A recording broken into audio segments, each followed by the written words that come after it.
But the judge's gavel strikes the dark wooden table, and the sound echoes in my bones like an echo of all the years I've lived in silence. Here I am, Eleanor Vance, 67 years old, sitting in this cold courtroom with my wrinkled hands clutching a yellow envelope I've kept for 13 years. My heart pounds so hard I'm afraid everyone can hear it. Across from me is my daughter Valerie in her elegant suit, and with her red-tied lawyer pointing at me as if I'm a criminal. Her eyes burn with a rage I don't understand, or perhaps understand all too well. Beside her, attorney Mark Sullivan reviews some papers with the confidence of someone who believes they have the truth on their side. Your Honor, Valerie says, her voice trembling but firm. My mother has had my children for 13 years without my consent. This constitutes parental kidnapping. I never authorized her to take them. Her words sting like sharp daggers. Kidnapping. That word pierces my chest and lodges deep, where I keep all my motherly pains. I look back and see my 3 grandchildren, Arthur, 20, Emily, 18, and Andrea, 16, sitting in the 3rd row. Their faces are pale, confused, as if they're watching a movie they don't understand. With Judge Theodore Mason, a man with gray hair and tired eyes, observes me over his glasses. Mrs. Vance, what do you have to say to these accusations? My fingers squeeze the envelope. Inside are the proofs of a truth I've held for years, protecting it like a treasure or a wound that can't heal. Your Honor, I say my voice. I didn't kidnap anyone. I simply raised the children my daughter abandoned on my doorstep. And Jamal, bought with bets alive, Valerie shouts, standing up. I never abandoned them. I had mental health issues. I needed temporary help. Her lawyer calms her with a hand gesture. Your Honor, my client was hospitalized for severe postpartum depression. She needed urgent medical treatment. Mrs. Vance took advantage of that vulnerability to keep the children and alienate them from their biological mother. I feel the courtroom fill with whispers. People in the audience nod as if they've already decided who the victim in this story is. But I know the truth. I've lived it day after day for 13 years, early mornings, fevers, homework, and hugs when they cried, asking for their mom. Mrs. Vance, the judge says in a softer tone, I understand that caring for your grandchildren must have been difficult, but if the biological mother is requesting custody. With all due respect, Your Honor, I interrupt, my voice coming out firmer than I expected. There are things this court needs to know before making any decision. I raise the yellow envelope and hold it high. It's a simple gesture, but I see Valerie's eyes widen with what looks like fear. Here I have documents that will completely change this conversation. The judge leans forward. What kind of documents? Proof of what really happened 13 years ago. Proof of why my daughter is here today, and it's not from maternal love. My voice trembles slightly, not from fear, but from an emotion I can't name. Valerie turns pale. Mom, please don't do this. Do what, daughter? Tell the truth. Attorney Mark Sullivan clears his throat. With, Your Honor, Mrs. Vance is trying to divert attention from the main issue. Documents from the past don't change the fact that my client has legal rights to her children. On the contrary, I say, looking directly into my daughter's eyes, these documents explain exactly why we are here today. They explain why, after 13 years of absolute silence, of not sending a single dollar for her children's expenses, of not even calling at Christmas, my daughter suddenly appears with a lawyer. The silence in the room is heavy, like the air before a storm. I can hear my heart pounding, the rustle of papers the lawyer nervously shuffles, the ragged breathing of my grandchildren behind me. The judge looks at me intently. Mrs. Vance, are you suggesting there are hidden motives in this lawsuit? I'm not suggesting anything, Your Honor. I'm stating that there are. My eyes meet Valerie's, and I see in them the same expression she had as a child when I caught her in mischief, and it's all documented here.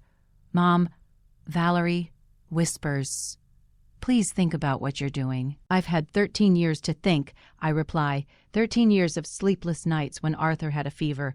13 years of school meetings where I was the only family member present. 13 years waiting for a call from you that never came. Judge Mason gently taps his gavel. Mrs. Vance, are you willing to present these documents as evidence in this case? I look at the envelope in my hands. Inside are the letters Valerie wrote to me, the photos I kept, the receipts I saved, and something else. Something even my grandchildren don't know I have. Something that will change everything. Yes, Your Honor, I am ready. The judge nods and pauses to review his agenda. Very well, Mrs. Vance, but before examining these documents, I would like to hear your full account of the facts. Tell us what happened 13 years ago. I close my eyes for a moment and transport myself back to that day that changed my life forever. It was a rainy Tuesday in October. I was in my small kitchen preparing chamomile tea to calm my nerves after a doctor's appointment where my arthritis had been confirmed to be worsening. Then I heard the knocks on the door. It was near noon. I begin feeling my voice soften with the memory. Valerie appeared at my door with the 3 children. Arthur was 7 years old. Emily 5, and Andrea barely 3. They were dirty, their clothes wrinkled, and the little ones were crying from hunger. I look over at my grandchildren. Arthur gives me a sad smile, as if remembered, mimic of that day. Emily's eyes are glassy, and my little Andrea, hugs herself as she did when she was a scared child. My daughter entered my house like a hurricane. I continue. She carried a plastic bag with some of the children's clothes, all jumbled, nothing clean. She told me, "Mom, I need you to keep them for a while. It will only be a few weeks until I sort out my problems." Valerie lowers her gaze. Her lawyer whispers something in her ear, but she doesn't respond. I know she remembers that day as clearly as I do. I asked her what problems, if she needed financial help, if something had happened with the children's father, but she just kept repeating that she would be back soon. She gave each of them a quick kiss and left. The children ran to the window shouting, "Mommy, Mommy," but she had already gotten into a taxi and was gone. The silence in the room is absolute. I can feel people's breathing slow, deepen as if they are holding something in. That night, Arthur asked me when his mom was coming back. I told him soon. Andrea cried because she wanted her teddy bear that had been left at Valerie's house. Emily, my sweet Emily, helped me prepare dinner with her little hands, as if she understood that it was now my responsibility to keep everyone together. My voice breaks a little, and I take a sip of water from the glass the court officer offers me. Days passed, then weeks. I didn't know where Valerie lived because she had moved. I had no phone to reach her. The children asked about her every day. Arthur started wetting the bed at night. Emily stopped talking for almost a month, and Andrea, my little Andrea, developed a cough that wouldn't go away. I watch Valerie shift uncomfortably in her chair. Her hands tremble slightly as she fiddles with a ring on her finger. I decided to enroll them in the school near my house. I needed their documents, their birth certificates. I went to Valerie's old address, and the neighbors told me she had left the apartment without paying 3 months' rent. The landlady handed me a box of things my daughter had left behind, including some of the children's papers. Judge Mason takes some notes. "Did you try to report the situation to the authorities?" "Your Honor, I thought it was temporary. Valerie had had problems before, but she had never completely abandoned her children. I believed she would return. Besides, what was I going to say? That my daughter had left her children with me and wasn't coming back. But at that moment there was no crime. It was a mother who had left her children with their grandmother. I pause and look directly at Valerie. But months passed, then years. Mr. turned 8, and he asked if he could invite his mom to his party. I told him we would try to find her. I started first grade, and when the teacher asked about her parents, she pointed to me and said, "This is my mom, Eleanor." Tears threatened to fall, but I hold them back. It's not time to cry. It's time to remember. Expenses multiplied. My pension barely covered me alone. And suddenly, I had to feed, clothe, and educate 3 children. I sold some jewelry I had saved. I took a job cleaning houses on weekends. A neighbor, Mrs. Elma Jensen, helped me by watching the little ones when I went to work. The judge looks up, hearing the name Jensen. "Any relation to me?" "She's my sister, Your Honor," I reply, "and she can testify about everything we went through those first few years." Valerie and her lawyer exchange worried glances. They hadn't expected this.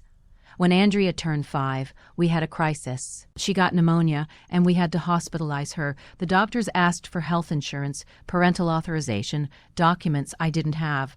That's when I decided to go through the legal process to obtain temporary guardianship. Oh, the children, my voice grows firmer. I hired a lawyer with the few savings I had left. It cost me $800 I didn't have, but it was necessary. The lawyer tried to locate Valerie to notify her about the guardianship process. We published notices in the newspaper as required by law. No one responded. Did you obtain legal guardianship? The judge asks. Yes, Your Honor.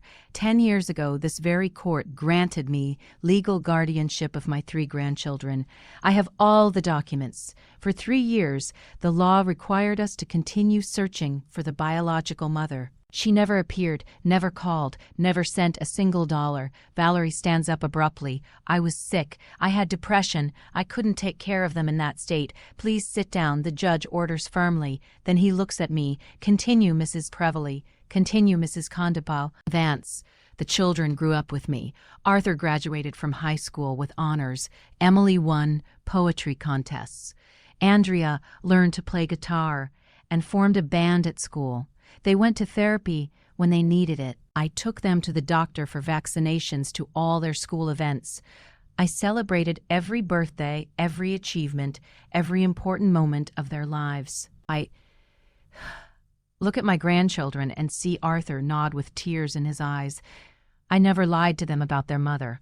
I always told them she loved them but couldn't take care of them at that time. I showed them pictures of her when they were babies. I saved every drawing they made for her, hoping she would return, and they never had contact with her during all these years. The judge asks, not once, Your Honor, until 2 months ago when she appeared at my door with her lawyer and a custody demand. The judge leans forward. 2 months? It changed after 13 years of total absence. I smile slightly because here comes the part Valerie doesn't want known. I raise the yellow envelope.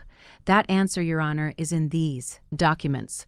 Judge Theodore Mason extends his hand toward me. Mrs. Vance, please approach and present the documents you mentioned. I stand up slowly, feeling my knees protest with arthritis, but my determination is stronger than any physical pain. I walk toward the stand with the yellow envelope clutched to my chest. Jamal's and Jamal, bought with... I can hear Valerie's nervous heels clicking against the wooden floor.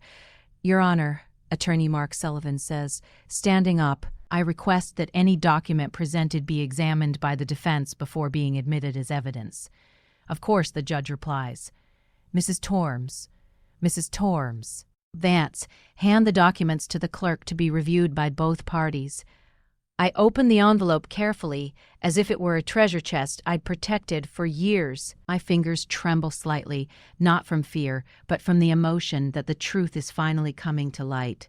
Inside are photographs, handwritten letters, receipts, and some folded papers that form the heart of this story. Start with this, I say, pulling out a packet of photographs tied with a red ribbon. These are photos I took the day Valerie left the children with me. Clerk takes the photographs and passes them to the judge, who examines them one by one. His expression gradually changes, becoming more serious. Describe what we see in these images, Mrs. Vance. Birds. The first photo shows Arthur in dirty, torn clothes. You can see his shoes have holes in the soles. My son Jamal, bought with... The second is of Emily, who had dried food marks on her face and tangled hair. The third is of Andrea, my little Andrea, who was wearing a diaper that clearly hadn't been changed in hours. Valerie covers her face with her hands. Her lawyer whispers something to her, but she shakes her head repeatedly. Your Honor, I continue. I took these photos because I wanted to document the condition in which the children arrived at my home, not with the intention of using them against her, but because a nurse neighbor advised me that it was important to keep a record of everything. The judge passes the photos to Valerie's lawyer, who quickly reviews them and shows them to his client. I see my daughter close her eyes tightly as if trying to erase those memories. Now, I say, pulling out a second group of documents. These are the letters Valerie wrote to me during the first 6 months after leaving the children. The judge takes the letters and immediately notices the handwritten script. These are written in your daughter's own hand. Yes, Your Honor. I'd recognize her handwriting anywhere. I look at Valerie. Tell the judge what those letters said, daughter. Valerie remains silent, but her lawyer takes the letters and begins to read them. I's expression changes dramatically as he reads. Your Honor, I say with a clear voice. In the first letter, dated 3 weeks after she left the children, Valerie wrote to me that she had met a man named Javier Dawson and that she was moving with him to another city. She asked me to take care of the children a little longer because her new partner didn't want immediate family responsibilities. The silence in the room is so profound that you could hear a pin drop. All eyes are fixed on Valerie, who has begun to cry silently. In the second letter, I continue, she informed me that she was pregnant with Javier's child and that she couldn't return for the children because he had threatened to leave her if she brought burdens from the past into their new life. Pregnant, the judge asks with surprise, Yes, Your Honor, my daughter had another child with Javier Dawson, a boy who is now 12 years old and lives with them, a child she could raise because it was convenient for her new relationship. Arthur, Emily, and Andrea exchanged looks of shock from their seats. This information is new to them. I never told them they had a younger broad. Other because I didn't want to hurt them more than they already were.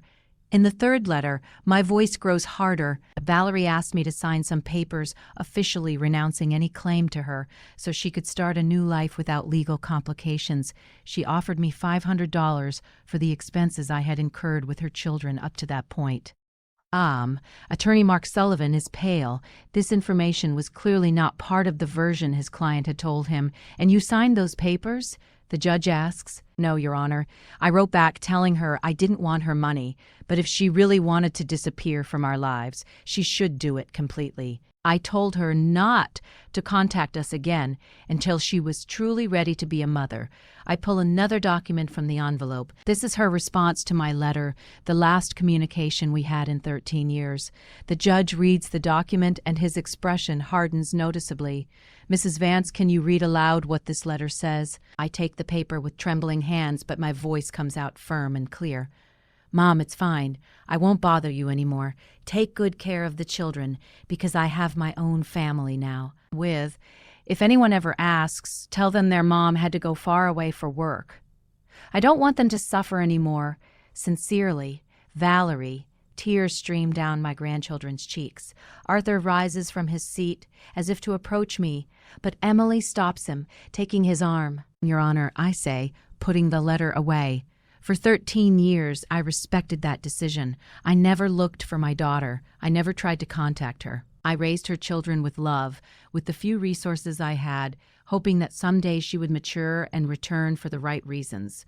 And why do you believe she has returned now? The judge asks. I smile sadly as I pull the last document from the envelope. Because 3 months ago, Your Honor, my brother Arthur Vance, Valerie's uncle, who lived with things and had no children, passed away. The judge leans forward with renewed interest. And what does that have to do with this case? My brother, Your Honor, left a significant inheritance to each of his grandchildren, $50,000 in total for Arthur, Emily, and Andrea, respectively. Valerie sobs louder, and her lawyer seems to be considering abandoning the case.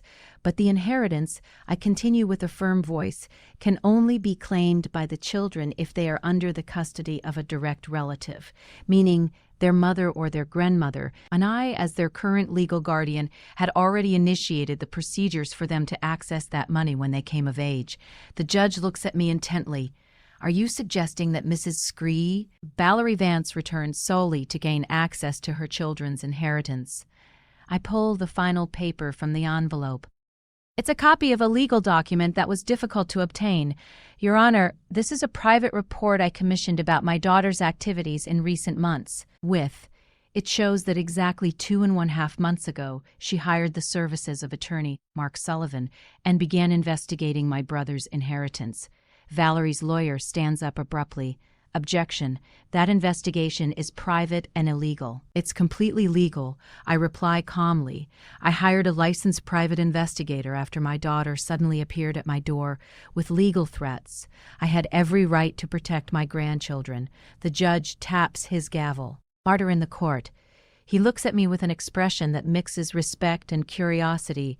Mrs. Vance, is there anything else in that envelope the court should know? I look at the envelope, which now feels much lighter, but I know it still holds the most important secret of all.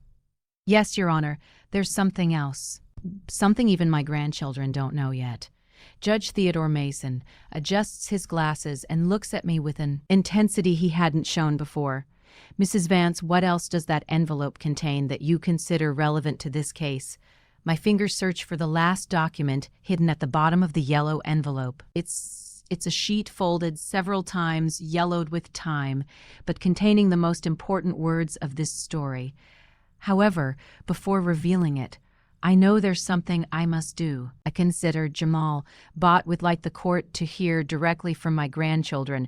I believe it's only fair that they express their own opinion about this situation. Valerie sits up in her seat with hope in her eyes. Her lawyer, Mark Sullivan, nods quickly. Your Honor, my client agrees. The minors have the right to express their preferences. The judge considers the request. Very well, Arthur Vance. Please approach the stand. My eldest grandson rises slowly, now bought with. At 20 years old, Arthur is a tall, slender young man with his grandfather's intelligent eyes and the sensitivity he inherited from our family. He walks to the stand with measured steps, as if each movement requires conscious decision. The judge says, in a gentle voice, I understand the situation must be very difficult for you. I want you to know that you can speak freely. Do you remember your biological mother? Arthur swallows and glances briefly at Valerie before answering. Yes, Your Honor, I have some vague memories. I remember there was a lot of confusion at home. I remember that sometimes there wasn't food and that my grandma, Ella Lenner, would show up with bags from the grocery store. I remember the day we arrived at her house and she bathed us, gave us clean clothes, and made us chicken soup. And how do you feel about your mother's absence during these years? Arthur closes his eyes for a moment. Your Honor, for a long time I was angry. I didn't understand why my mom didn't come back. My school friends had parents who picked them up, who went to their soccer games, who helped them with homework. I had my grandma Eleanor, who worked 2 jobs to support us and still never missed a school meeting. I watch Valerie cry silently, but Arthur continues with a maturity that breaks my heart. When I turned 15, I stopped being angry. I understood that my grandma had sacrificed her peace of mind, her health, and her savings for us. I understood that she had no obligation to raise us, but she did it because she loves us. And now that your biological mother has returned requesting custody, how do you feel? Arthur looks directly at Valerie. Mom, if I can call you that, I'm glad to know you're doing well. I'm glad to know you were able to overcome your problems, but I can't pretend these 13 years didn't happen. I can't pretend it doesn't hurt to know you formed another family while we grew up wondering what we had done wrong. The silence in the room is absolute. Valerie sobs louder. Where would you like to live, Arthur? The judge asks. Your Honor, I'm already of legal age. I can legally make my own decisions, but if my answer can help protect my younger sisters, then the answer is clear. I want to stay with my grandma, Eleanor. She's the one who raised us, who loves us unconditionally, who never abandoned us. Arthur returns to his seat, and the judge calls Emily. My 18-year-old granddaughter walks to the stand with the grace that has always characterized her, but I can see the tension in her shoulders. Emily, you are also of legal age. What is your perspective on this situation? Emily takes a deep breath before speaking. Your Honor, I have some clearer memories than Arthur because I was a little older when we came to live with my grandma. I remember my biological mom cried a lot. I remember that sometimes she would stay in bed all day, and we had to take care of ourselves. Valerie says, pouts from her seat. I was sick. I had postpartum depression. The judge silences her with a stern look. Please allow the young lady to finish. Emily continues. I understand you were sick, Mom, but I also remember the day we arrived at Grandma Eleanor's house. For the first time in a long time, someone asked us if we had eaten. Someone read us stories before bed. Someone told us everything would be okay. Tears run down my cheeks as I listen to my granddaughter's words. Grandma Eleanor took us to the psychologist when we had nightmares. She enrolled us in extracurricular activities, so we wouldn't feel different from other children. I was 14 and was diagnosed with juvenile diabetes. She learned about nutrition, about glucose measurement, about everything she needed to take care of me. The judge takes notes as Emily speaks. Regarding staying with your biological mother or your grandmother. Your Honor, my biological mom is a stranger to me. I know she shares my blood, but my grandma Eleanor shared my childhood, my adolescence, my fears and my dreams. The decision is easy. Finally, the judge calls Andrea. My youngest granddaughter, 16, approaches the stand with the determination that has always characterized her. She is the most physically similar to me, but she has a rebellious spirit that reminds me of Valerie when she was young. Andrea, you are a minor, but your opinion is very important to the court. But with what you remember about your life before coming to live with your grandmother, Andrea looks at Valerie with an expression I can't decipher. Your Honor, I was very little, but I remember things. I remember being hungry, and no one coming, and remember the smell of the house where we lived, a smell of sadness and abandonment. Valerie folds in on herself as if her youngest daughter's words were physical blows, but I also remember Andrea Conti news, the first day at Grandma Eleanor's house.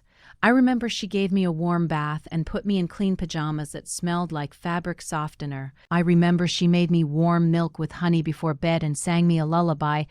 Would you like to get to know your biological mother better? The judge asks. Andrea thinks for a moment. Your Honor, I'm not going to lie. I'm curious to meet the woman who gave me life, but I'm also scared that she'll leave again, scared that her promises are like the ones she made 13 years ago. And where do you feel safest? With my grandma Eleanor, Your Honor. She has never failed me, never lied to me. When I asked her why my mom had left, she didn't invent pretty stories. She told me the truth that sometimes adults make difficult decisions and that she loved me enough to stay. Andrea returns to her seat and the judge addresses me again. Mrs. Vance, your grandchildren have been very clear in their preferences. Is there anything else the court should know before making a decision? I look at the yellow envelope in my hands, and then I look at my 3 grandchildren. They have been brave in speaking their truth. Now it's my turn to be brave with mine. Boards. Yes, Your Honor, there's something else. Something that will completely change the perspective of this case. I pull the last document from the envelope. It's a sheet I've folded and unfolded so many times that the crease lines are permanent. This is a document I found 2 years ago among the things Valerie abandoned in her apartment. A document she herself wrote and signed. Valerie turns pale as a ghost. Her lawyer leans toward her, but my daughter shakes her head repeatedly. What kind of document, Mrs. Vance? A voluntary renunciation of parental rights. Your Honor, written in my daughter's own hand, signed and dated 3 days after she left the children with me. Judge Theodore Mason Stas, and ends up abruptly, his expression transforming from professional curiosity to absolute shock. A voluntary renunciation of parental rights. Mrs. Vance, are you sure about what you're saying? Completely sure, Your Honor. I extend the document towards the court clerk. This paper was among the things Valerie abandoned in her apartment. The landlady gave it to me, along with photographs and other personal documents my daughter left behind. Valerie stumbles in her seat as if she's about to faint. Her lawyer, Mark Sullivan, takes the document with trembling hands, and his face loses all color as he reads it. This can't be real, he murmurs. Read it aloud, please, the judge orders, Oring Demal, bought with. The lawyer clears his throat and begins to read in a choked voice. I, Valerie Vance, 26 years of age, hereby voluntarily relinquish all my rights as mother of Arthur Vance, 7 years old, Emily Vance, 5 years old, and Andrea Vance, 3 years old. I acknowledge that I do not have the emotional, economic, or psychological capacity to raise them adequately. The silence in the room is so profound that you can hear the agitated breathing of everyone present. My grandchildren look at each other with expressions of confusion and pain. Continue, the judge says in a grave voice. I fully authorize my mother, Eleanor Vance, to make all legal, medical, and educational decisions related to my children. I waive any right to visit them, contact them, or claim them in the future. This decision is definitive and irrevocable. Signed, Valerie Vance, dated October 15th, 2011. Valerie breaks into hysterical sobs. I was crazy. I didn't know what I was writing. I was mentally ill. The judge raps his gavel repeatedly. Order. Mrs. Vance, do you have witnesses that this document was written voluntarily by your daughter? Yes, Your Honor.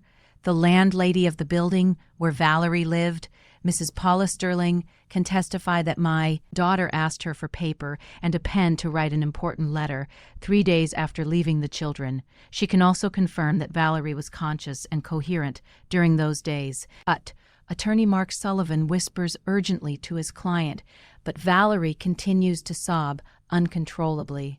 I continue, there's something else the court should know, something I discovered only 2 weeks ago that explains why my daughter returned exactly now. All eyes are fixed on me. With you, I can feel the tension in the room intensify.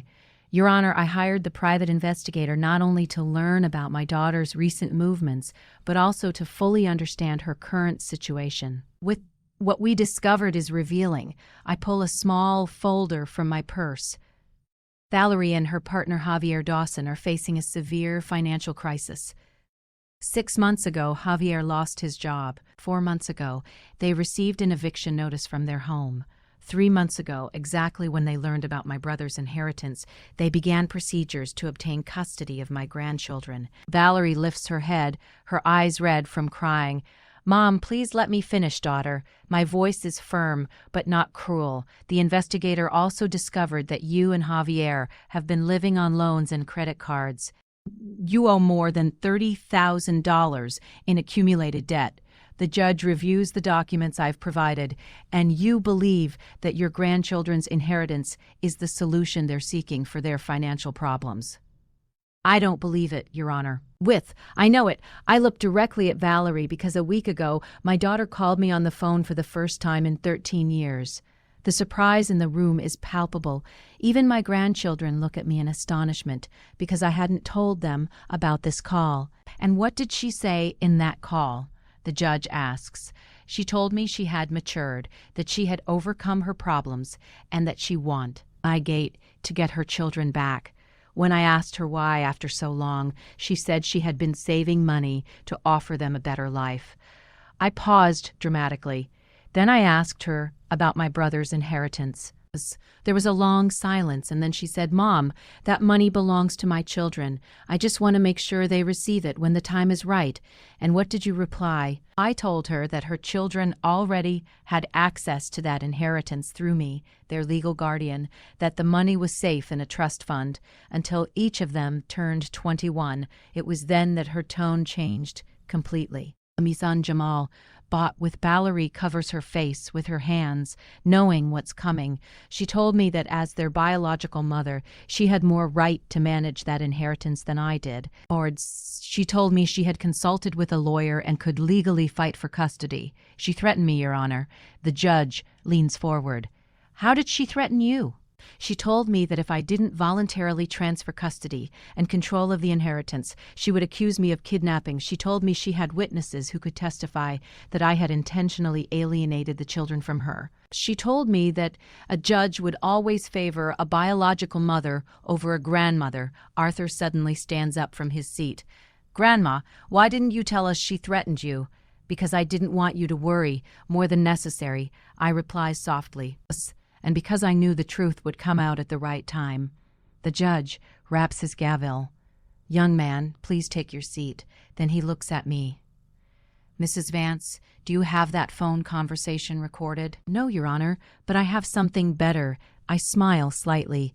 After that call, my daughter sent me several text messages where she repeated her threats, messages that are saved on my phone and that I have printed for the court. I pull out the message printouts and hand them to the clerk.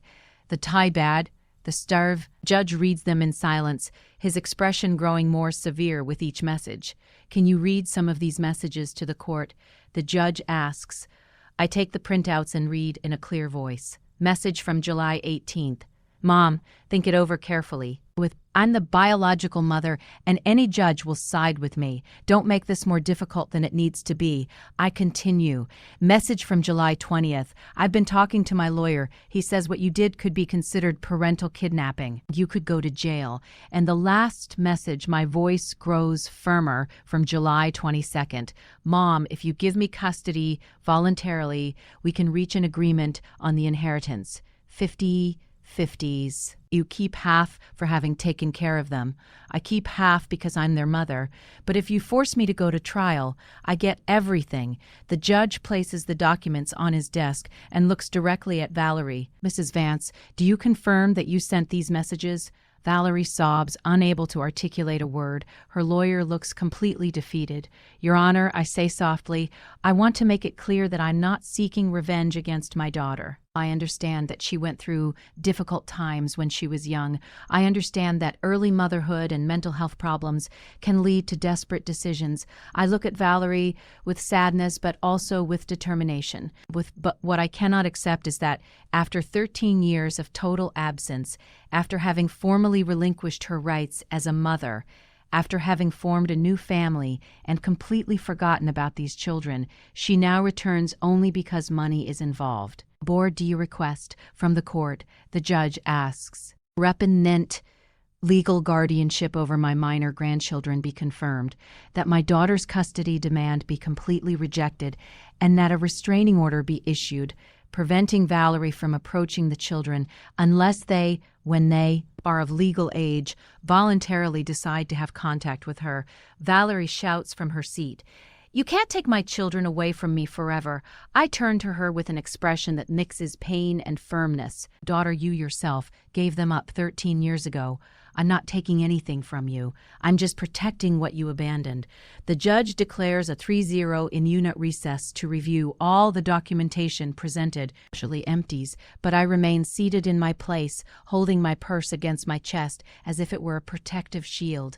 My grandchildren approach me, surrounding me with their arms in a silent embrace that speaks more than 1,000 words. Grandma, Andrea whispers, why did you never tell us she had given us up in writing? Because I wanted you to have the opportunity to form your own opinion about your mother when you were old enough to understand. I reply, stroking her hair, I didn't want you to grow up with hatred in your hearts. Arthur squeezes my hand, but you lied to us all these years when you told us maybe she would come back. I didn't lie, my love. There was always the possibility that she would mature and return for the right reasons. I held on to that hope for a long time. I looked to where Valerie is sitting with her lawyer, talking in desperate whispers, but when she called me a week ago, I knew immediately that she hadn't returned for you. She had returned for the money. Emily sits next to me. What's going to happen now, Grandma? I don't know, my child, but I know we've told the truth, and that's all we can do. During the recess, I watch Valerie slowly approach us. Her lawyer tries to stop her, but she ignores him. She walks with hesitant steps, as if each foot was a mountain to climb. Mom, she says with a broken voice, can we talk privately? She begins, and her voice trembles like when she was a child and had done something wrong. Now I made terrible mistakes, but I've changed. I've really changed. Have you changed, Valerie, or do you just need money? My question is direct but not cruel. After so many years, I've earned the right to brutal honesty.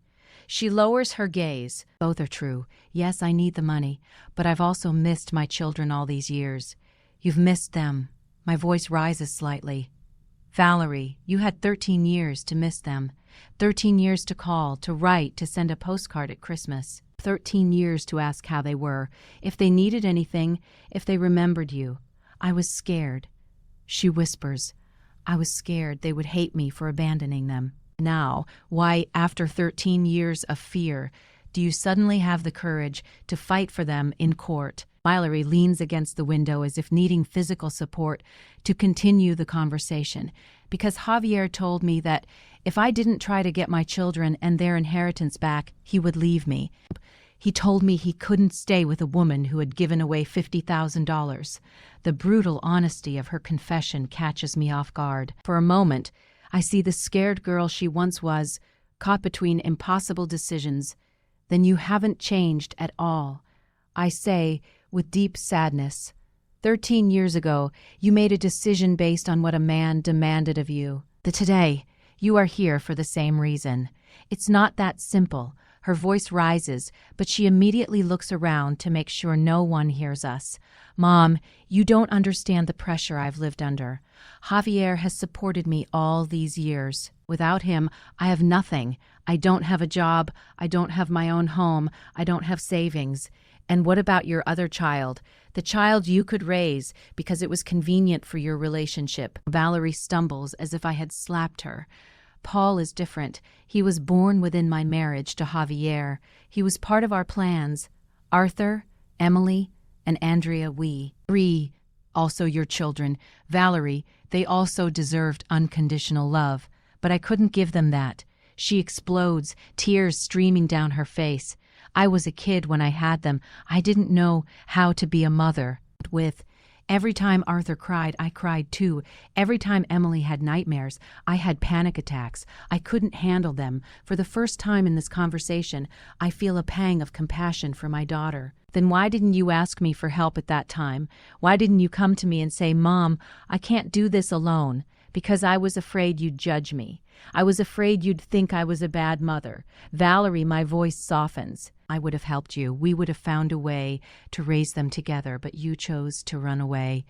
You chose to abandon them completely. I know, she sobs. I know. And I've lived with that guilt all these years. But Mom, now I can offer them something better. With the inheritance, I can give them a life I could never give them before. With the inheritance, Valerie, are you listening to me? It's not about the money. It's about 13 years of absence. It's about you writing a renunciation of parental rights. You forming another family and completely forgetting about them. Valerie straightens up, and for a moment I see a flicker of the determination that characterized her when she was young. Legally, I'm still their biological mother. That paper I wrote wasn't notarized. It wasn't presented before a judge. Technically, it doesn't have full legal validity, and there it is. The true Valerie emerges again, calculating and manipulative. So this was never about getting your children back. This is about winning a legal case to access the money. It's about both things, she insists. Mom, we can reach an agreement. I'll take the children, but you can visit them whenever you want.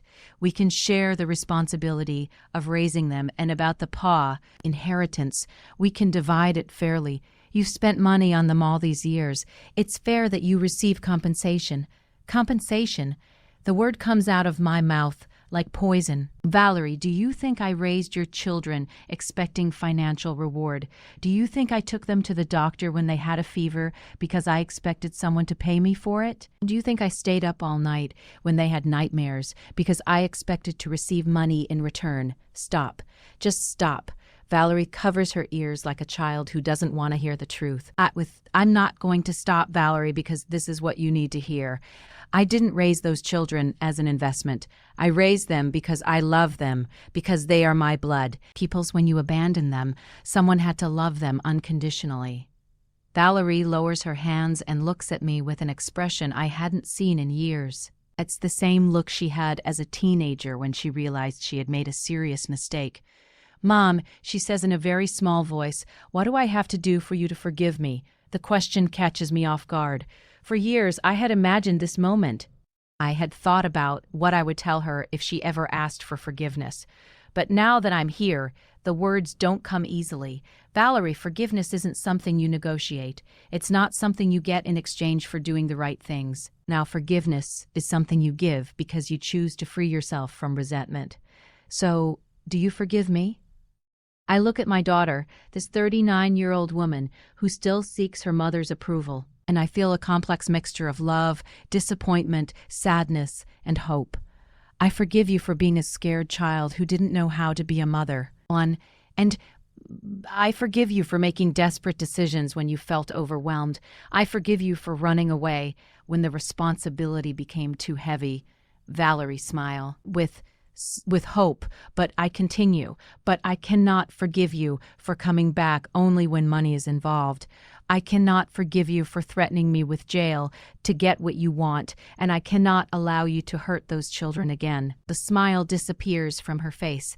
So there's nothing I can do. Yes, there is something you can do.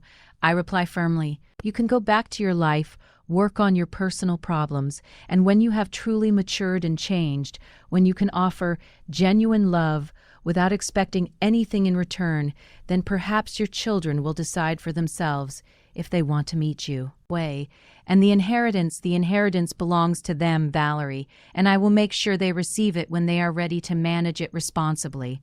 A court officer appears in the hallway. The recess is over. The judge is ready to continue. As we walk back to the courtroom, Valerie takes my arm gently.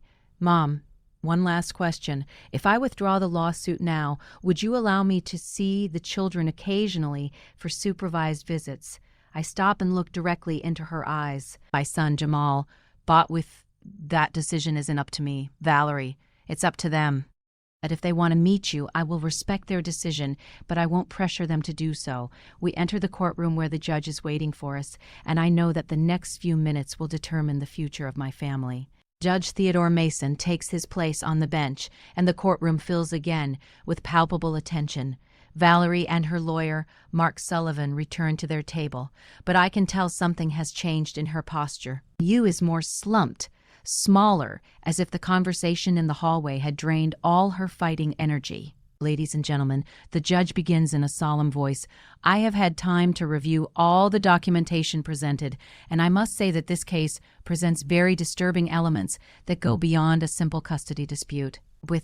He looks directly at Valerie. Mrs. Turned Biles. Advanced after examining the renunciation of parental rights written in your own hand, the text messages where you threaten your mother, and the documented history of abandonment for 13 years. I have some very serious questions to ask you. Valerie stands up tremblingly, leaning on the table to maintain her balance. Do you confirm that you voluntarily wrote the renunciation of parental rights dated October 15, 2011? Your Honor, Attorney Mark Sullivan intervenes. My client was going through a severe mental health crisis at that time. She cannot be held responsible for decisions made under those circumstances. Attorney Sullivan, the judge replies in a severe tone, I have reviewed the medical reports you presented as evidence of your client's depression. The documents show that she was discharged from psychiatric treatment 2 months before writing that renunciation. According to medical records, her doctor certified that she was mentally stable and posed no danger to herself or others. Mary stumbles and her lawyer helps her sit down. Furthermore, the judge continues, I have checked public records and found that Mrs. Valerie Vance legally married Mr. Javier Dawson on December 20, 2011, just 2 months after writing the renunciation of parental rights. Can you explain how someone mentally incapable of making decisions about their children could simultaneously make the legal decision to marry? The silence in the courtroom is absolute. I can hear my own heart pounding as I await my daughter's answer. Your Honor, Valerie says with a broken voice, I just wanted to start over. I thought it would be better for everyone. Better for you? The judge's question is direct and sharp. Valerie breaks into tears and cannot answer. The judge continues, Mrs. Vance, I have also reviewed the school records of your son, Paul Bohr. That's in 2012. The documents show that you have been a present and active mother in his education. You have attended parent meetings, school events, and maintained a stable home for him for 11 years. This demonstrates that you did have the capacity to be a mother, but you chose to exercise that capacity only with the child who was convenient for you. Every word from the judge falls like a hammer on the coffin of Valerie's hopes. I watch her collapse in her chair, completely defeated. But most concerning of all, the judge says, raising the printed text messages, are these explicit threats you made to your mother. Threatening with false accusations of kidnapping is not only morally reprehensible, but constitutes extortion, a serious felony. Attorney Mark Sullivan stands up desperately. Your Honor, I request a recess to consult with my client about the possibility of withdrawing the lawsuit. Attorney Sullivan, the judge replies firmly, in light of the evidence presented, especially the threats of extortion, I have a legal obligation to refer this case to the district attorney's office to evaluate whether criminal charges should be filed against your client. Valerie shouts from her seat, "No, please. I just wanted my children back." Mrs. Vance, the judge says in a severe voice, "You did not want your children back. You wanted to recover the inheritance money. The evidence is overwhelmingly clear on that." He turns to me with, "Mrs. Eleanor Vance, do you wish to file charges for extortion against your daughter?"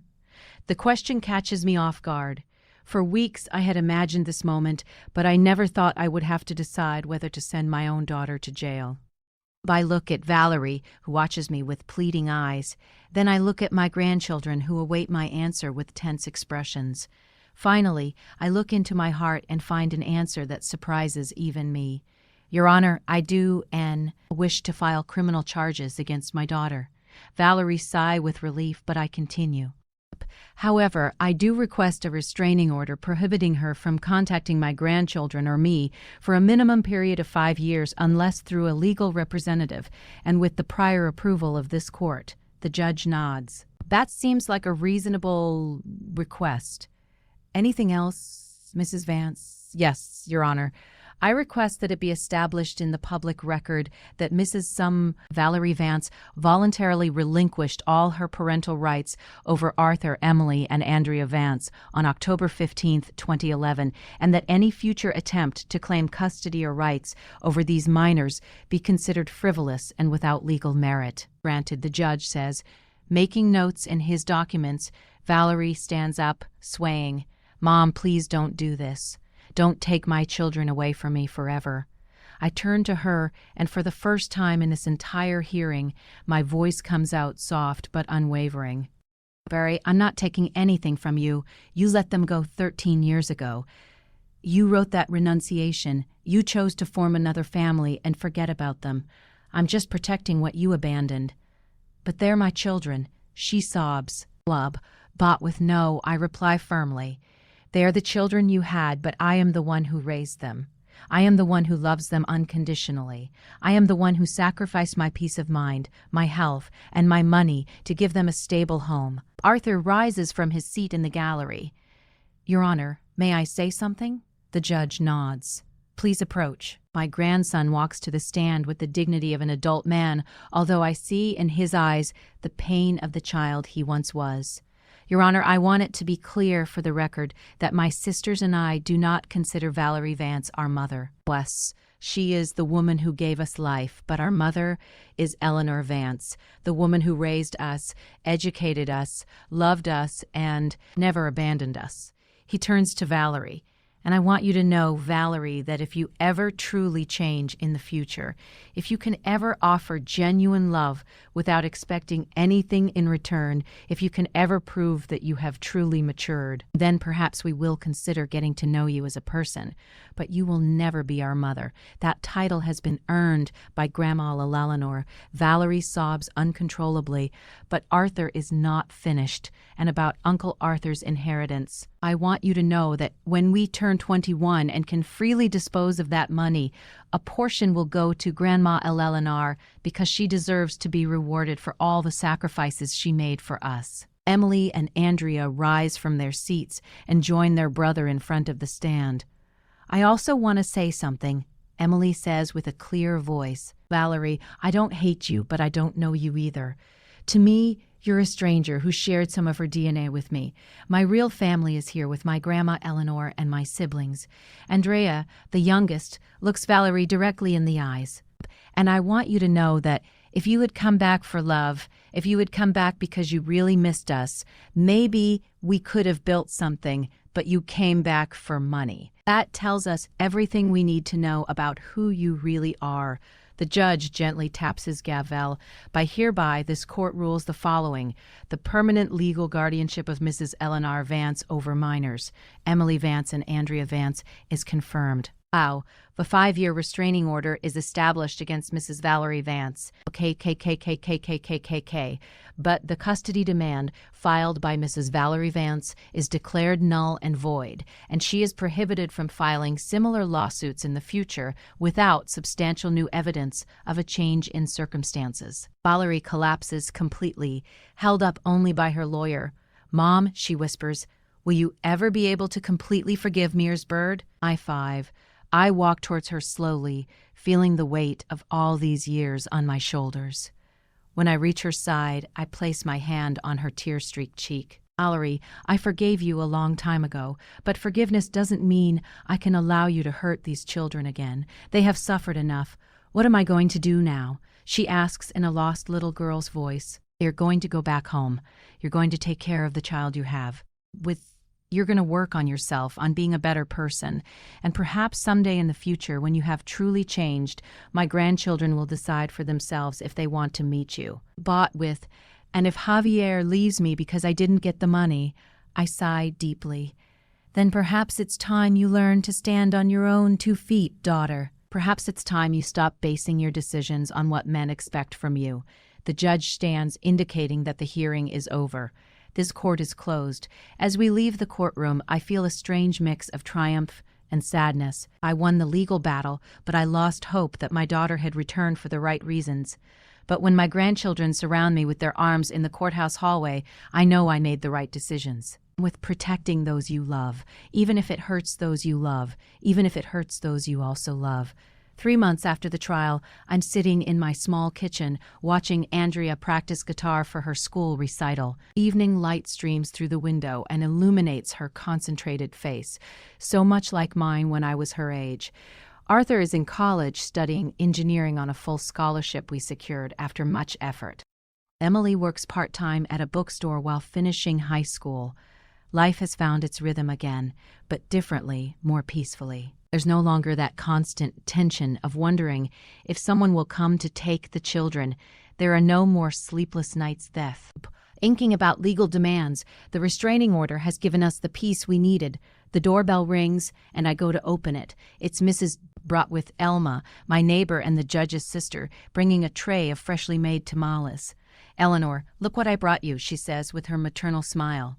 "I know you've been working hard, and I thought these would do you good." "Thanks, Elma. Come in. Let's have some coffee." As we prepare the coffee, Elma looks at me with that expression. I know well. She has something to say, but doesn't know how to begin. "Just say it, Elma. I've known you for 40 years. It's about Valerie," she says finally. "Brother Theodore told me she's been asking for information on how to appeal the decision." I feel a knot in my stomach, but I take a deep breath. And what did they tell her? That she has no legal grounds to appeal. That the renunciation of parental rights she wrote is valid, especially considering her subsequent behavior. But Eleanor, there's something else. Javier left her last week, took their son, Paul, and told her he couldn't stay with a woman who had lost $150,000 for being stupid. The news hits me like a slap. Despite everything Valerie did to me, she's still my daughter, and it hurts to know she's suffering. Where is she living now? In a small apartment near downtown. She's working, cleaning offices at night. Theodore says she looks terrible, very thin, very sad. Andrea stops playing guitar and approaches us. "Are you talking about my biological mom?" "Yes, my love," I reply honestly. It seems she's going through a difficult time. Andrea sits next to me. "Do you feel bad for her, Grandma?" The question takes me by surprise with its maturity. Yes, I feel bad. Despite everything that happened, she's still my daughter. I don't like knowing she's suffering, but that doesn't mean we did anything wrong by defending ourselves, right?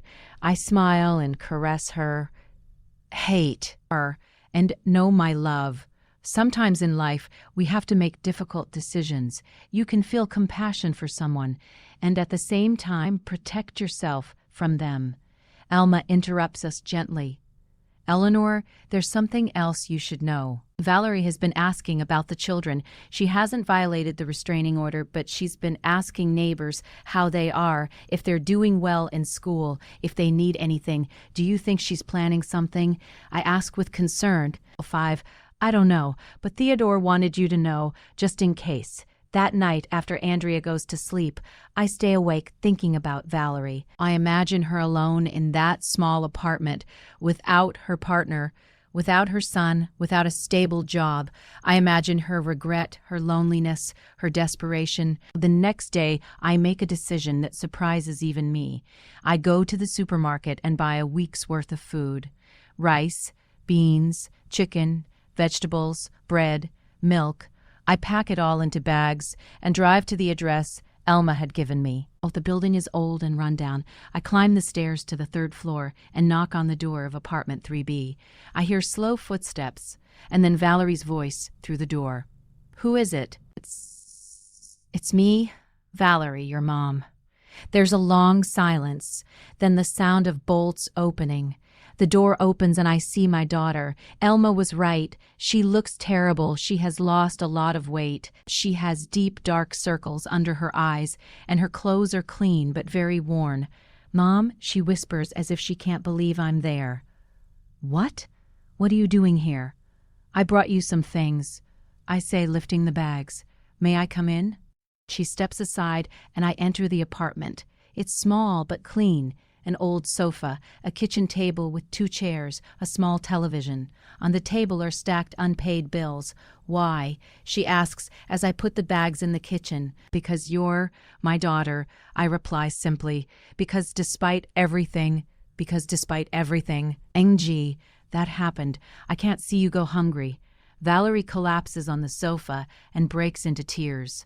Mom, I lost everything. Javier took Paul.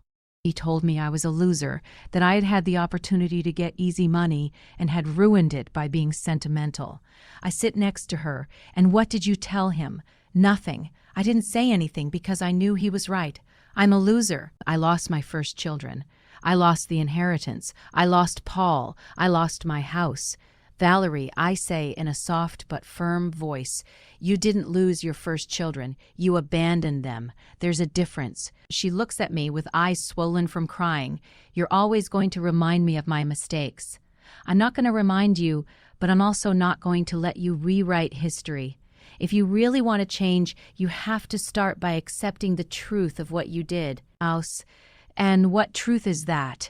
I stand up and walk to the window overlooking the street. That you had 3 beautiful children and you abandoned them because they weren't convenient for your new relationship. That you formed another family and completely forgot about them for 13 years. That you only came back when money was involved.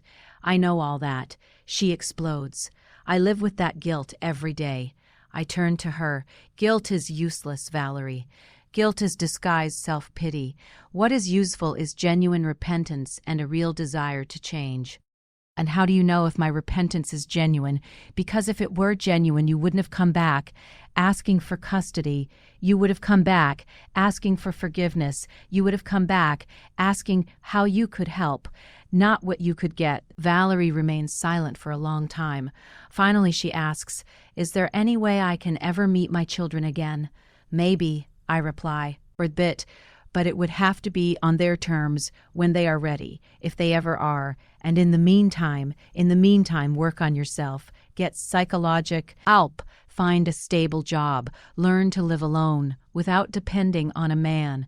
Become the woman you would have wanted their mother to be. I walk towards the door. The food will last you a week. After that, you'll have to manage on your own. Will you visit me again? Or, she asks in a small voice.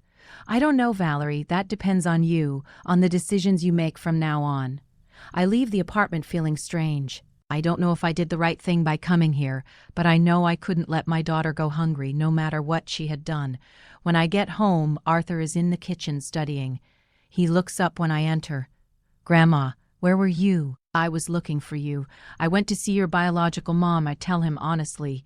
His expression changes immediately. Why? Because she's hungry, and she's still my daughter. Arthur closes his books and looks at me seriously. Grandma, I hope that doesn't mean you're going to let her back into our lives. No, my love, it means I'm capable of feeling compassion without compromising our safety. He nods slowly. Do you think she'll ever really change? I don't know, with the bye reply honestly. But if she does, it will be because she decided to change, not because we pressured her or rescued her. That night, as I prepare for bed, I think about the lessons this experience has taught us. Sometimes the truest love is the one that sets boundaries. Sometimes protecting those you love means saying no to those you also love. And sometimes, just sometimes, justice isn't revenge. Justice is simply allowing the natural consequences of someone's decisions to manifest while you choose love over resentment.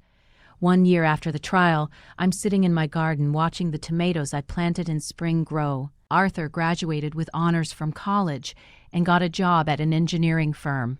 Emily was accepted into college with a partial scholarship. Andrea, now 17, leads her school's band.